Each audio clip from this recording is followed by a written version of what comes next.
Hey everyone, welcome back to my YouTube channel, Portillo Party of Four.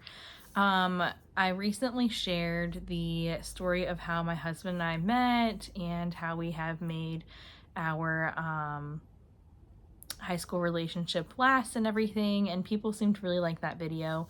And so I also wanted to go ahead and do both of my children's birth stories, just so people can relate or share, and then also just because I want them to have these videos later when they are older, and they can kind of watch their birth story and just have that special memory and video. So today I am going to share my daughter's birth story because she was born first, and she was our first baby. So we had tried for her, and I remember going to the OBGYN to get on progesterone, just because doctors in the past had told me they didn't know if I would have a hard time getting pregnant. They thought I had endometriosis. I had surgery in high school where they took my appendix out, and I had cysts on my ovaries that they saw when they did a lap, exploratory lap on me. And so they always thought I had endometriosis. I was put on medicine for it. I had terrible periods as a young adult, even in high school. So they always thought maybe I would have a really hard time getting pregnant. So not long into us getting married, we decided to go into the OBGYN, get everything checked out, get a pap smear, get blood work done, everything just to prepare for our pregnancy. And I remember she wanted us to just go ahead and try, and we waited a couple months, didn't have any luck, and I remember going back in and getting put on progesterone, which is a hormone. And I remember being real emotional while I was taking the progesterone. I remember my husband and I were driving down a back road one day, and there was a farm with cows, and there was this really cute baby cow, and I just remember crying at how cute this baby cow was. And I am a very sensitive person in general. I'm a Cancer, so I am just a very sensitive, emotional person in general. But then when I was on the progesterone, I was even more sensitive and emotional, and everything just kind of made me cry. But it did work. So when I took the pregnancy test for my daughter, my husband was home, and I remember him being there with me when I took the test, and it came back positive. We were super excited, so many emotions. This was going to be our first child. We had wanted her, trying for her, and we were just super excited. Also a little nervous just because this was our first child, didn't know what we were getting into, and we were the first ones out of like our friend group that had gotten married and was starting a family, trying to have a baby. None of my other friends at the time were married yet or had a baby, so we were like the first ones starting this family journey train. So definitely nervous, definitely excited, all of the feelings and emotions.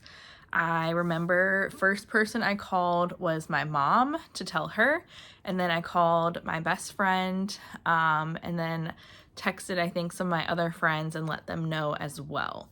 And that was about it. I didn't tell a whole lot of people in the beginning. I think I maybe told maybe my immediate family members, like maybe my grandmas or things like that. But other than that, we did not tell anybody at my work or anything until I was 12 weeks is when I shared it with my job. Going into ultrasound with her, very excited. Seeing that little heartbeat flicker for the first time was super exciting. And then when we went back for our ultrasound to find out the gender at about, I think, 12 weeks or so, we were both kind of really hoping for a girl. Most men, want a boy, and that's kind of like really what they want. But both my husband and I really wanted a girl because we already had a niece who would have been only a year older, pretty much to a T of their birthdays, exactly like 1 year older. And we just thought, how special would this relationship and bond be between my husband's brother's child and our child, with having these two girls like so close in age and back to back. Sorry guys, my hair is getting winters. So we were really hoping for a girl. And I remember I was having a lot of morning sickness.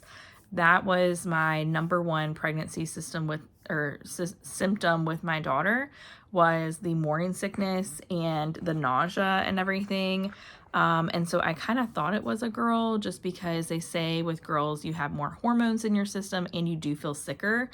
I didn't know the difference because this was my first pregnancy, but I just remember being pretty sick. I remember Taco Bell upset my stomach, made me sick, Chick-fil-A, country cooking, all kinds of things. There were just a variety of things that just gave me food aversions, made me feel sick, nauseous, the whole 9 yards.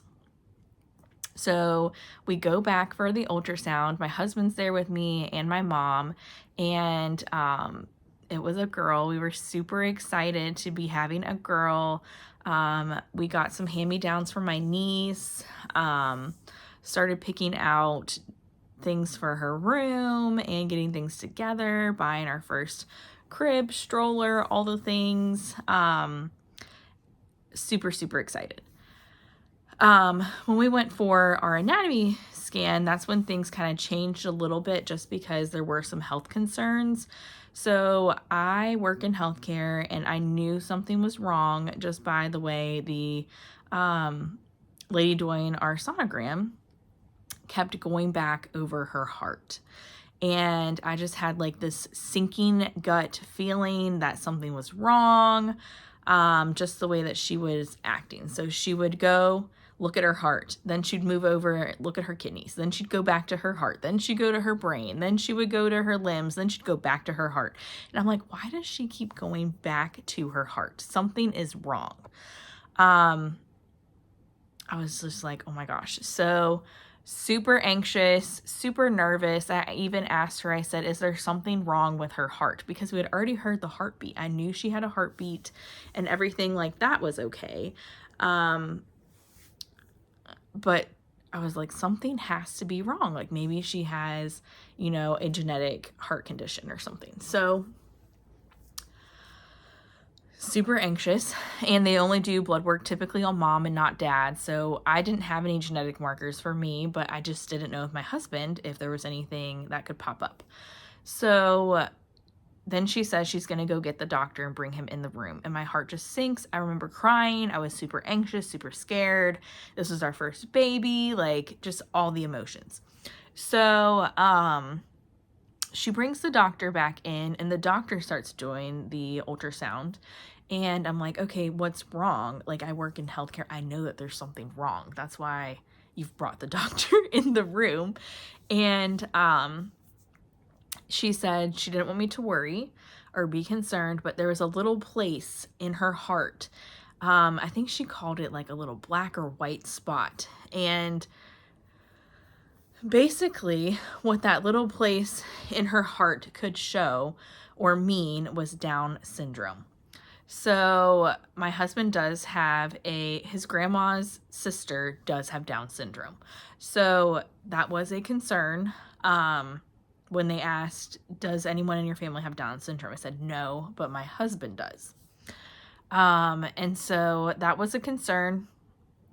They thought about us going and getting a more in-depth ultrasound at a different hospital further away, or we could come back there in a few more weeks and kind of do more digging, investigating, and kind of see if that place went away on its own, which she said probably would happen and could happen, or if it didn't change or got worse or something, then it could be an indicator of Down syndrome. So at that point, I was super anxious and nervous. I do remember crying, and just being really sad. But I didn't want to go all the way to the further hospital to do more testing if in a couple weeks time we could have answers, and it wasn't a life or death situation. If she had Down syndrome, we would have had her, loved her regardless. It wouldn't have mattered to us. We would have still had her, loved her, all of the things. But as a mom, no one wants to have their child, face a struggle or go through something if they don't have to. And so we were just really hoping and praying that everything was going to be okay. So then we went back to another ultrasound, and thank God everything was okay. She did not have Down syndrome, they didn't think, and everything looked good. So we were super happy and excited again.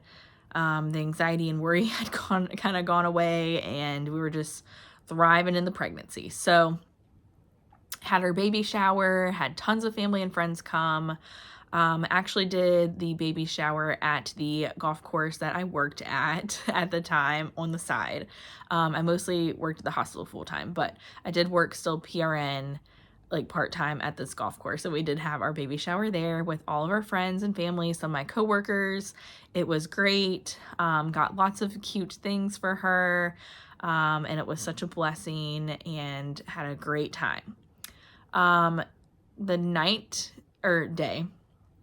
The day that she was born, I work in healthcare and work 12-hour night shifts at this point. I'm currently on days, but I did work night shift when I was pregnant with her, and that was a struggle. Working night shift, being pregnant, morning sickness, all of that. But the night that I went into labor was my 4th night in a row working a 12-hour shift. And I worked up until the day I gave birth, pretty much. So I worked on a pretty acute floor.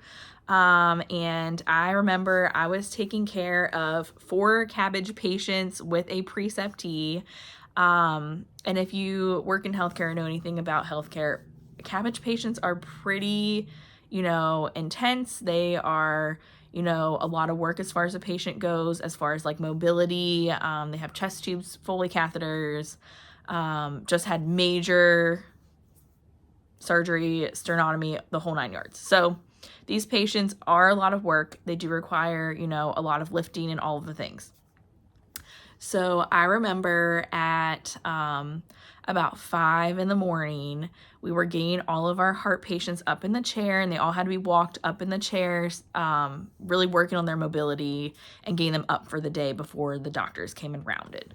And I remember I was helping my preceptee get all of our patients up and walked around and doing their blood work and everything. And I felt like sharp, like lightning crotch pain is no other way to describe it. And if you've ever been pregnant, you know exactly what that feeling feels like. And you're like, oh my gosh. Had that happen multiple times around 5 a.m, and started having contractions. My belly started getting really tense, really tight. Definitely was having some contractions. Not regular, not every couple minutes or anything like that, but was definitely having contractions, and I definitely felt them, and I definitely had to stop a few times and be like, ugh, when I was helping, get the patients ready for in the morning. I worked a 7 to 7 shift, so I only had a couple hours left at this point when my contractions first started, and I was the only nurse on the floor at the time who was able to care for these patients that was heart trained. So I just remember thinking, okay, I have to stick it out. And I wasn't, hurting terrible or anything like that. And I did have a preceptee who was pretty far off on orientation. So I decided, we're just going to stick it out. And at 7, we'll give a report and I'll just head back home. So 7 o'clock rolls around. We do report on our patients. And I had about like a 30-minute drive home, 30-minute drive from where we had our first house compared to where the hospital was. So got off around 7:30, called my husband on the interstate on the way home, Told him I thought I was in labor. And he's like, you're not due for another couple days, and or like a week, almost a week, because I had her at 39 weeks. Yeah, I had her at 39 weeks. So I only had like one more week left. And this was our first baby. So he's like, you're not in labor. You just overexerted yourself or whatever. You worked 4 nights in a row. You're not in labor. My husband's actually was work night shift, an extra shift that night. So he was kind of wanting to rest and lay down or whatever and not have to like go to the hospital if we didn't need to. And I also was exhausted because I had been up the day before at like 2:30.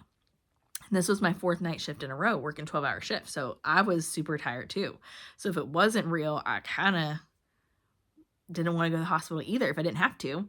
So got home, was feeling it out, went ahead and took a shower, finished packing my bag just in case. Contractions started to pick up and were more regular, about every like 5 or so minutes apart. And I was like, this is the real deal. Like, the baby is coming. And I told my husband, I was like, the baby is coming today. I know it. I know my body. Something's not right. I'm having these contractions. I work in healthcare. I know something's up. And he was like, okay, like, let's go to the hospital. So called my mom, who was at work at the time, told her what was going on, was having the contractions. She was going to be a part of the labor as well. So she went to wrap up a few things at work, told her that was fine because I was starving and I knew once I came into the hospital, they were not going to let me eat again. So decided to go to Chick-fil-A and have Chick-fil-A breakfast on our way to the hospital. So stopped by Chick-fil-A, got our breakfast and ate in the car, and then rolled up into the hospital. When we got into the hospital, they told me that I was about a 3 to close to 3.5 centimeters dilated. And the lady was really rude to me. And she said, this is early labor. You're probably not going to have this baby today. Maybe tomorrow if you're lucky. Was telling me I should probably go back home. And I lived like 30 minutes away. I did not really want to go back home and come all the way back. And I was having the contraction. I was feeling it. I was having the pain. So I was like, is there something else we could do? And she said, go on a walk for like 2 hours and then come back. So we walked all over that hospital, up and down stairs, up and down, back and forth, different hallways, to the cafeteria, like all over the place for about 2 hours, guys, about 2 hours. And come back, and she's like, you're like a 3.5